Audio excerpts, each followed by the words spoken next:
Terus makanya siapapun yang menjadi raja di daerah Mataram, di Yogyakarta maupun Solo, ya itu disiapkan satu kursi untuk siapa mau kah? Mbok Sanyep. Disiapkan untuk Ratu Pantai Selatan sing asli namanya bot dikira namanya Dewi Suwida. Dewi Suwida ya iku anake Munding Wangi. Munding Wangi iku masih kerabat karo Cingwanara karo Prabu Siliwangi. Prabu Siliwangi Munding Wangi iki termasuk bapak tuae Prabu Siliwangi. Ya, Munding Wangi iku bapak tuae Prabu Siliwangi. Prabu Siliwangi iku bapak tuae Sunan Gunung Jati. Sunan Gunung Jati bapak tuae Abdul Muthalib ki makam iki ndi. Ono ya. Jadi masih kerabat mono-mono. Ning Ratu Pantai Selatan. Itu sejarah yang nyata, itu versi yang memang bisa dipercaya dan itu memang versi yang paling terkenal, paling masyhur. Sebab versi lain-lain ono kan tapi ya versi yang paling dipercaya di wilayah Keraton Solo maupun Keraton Yogyakarta, peninggalan dari Raja Mataram itu masih ada buku itu yang lengkap ya. Jadi walhasil Ratu Pantai Selatan itu keturunan dari kerajaan Galuh Pakuan Ciamis Tasik si daerah ya. Nah, itu ya. Jadi asal usulnya Dewi Suwida itu dibuang di pegunungan atau di hutan belantara di wilayah Cilacap atau yang disebut ning Nusa Kambangan. Dibuang ning arah timur sampai di Jogja.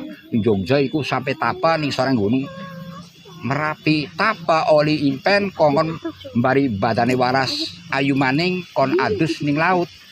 Belum ning laut selatan Brinongol amblas menjadi raja karena wis diharapkan oleh bangsa jin kang ana ning Ratu Pantai Selatan iki akan datang seorang ratu adil yang akan menguasai daerah ini. Ternyata yang teka itu namanya Dewi Suwida, masih kerabate Sunan Gunung Jati dan kerabate Abdul Muthalib, Maulana Abdul Muthalib makam iki ya.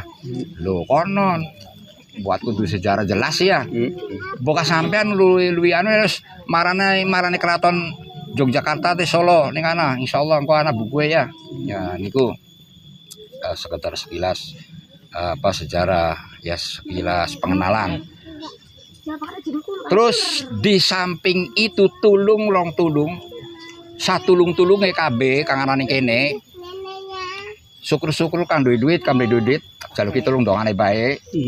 Dijaluki saanane sabilasane konon sasenenge kanggo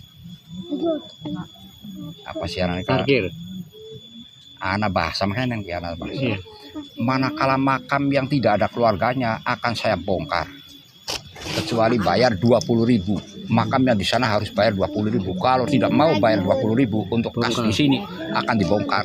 Baritai seperti itu. Dari tulung sing ana duwite mbure sear 1.000-an 2.000-an tapira.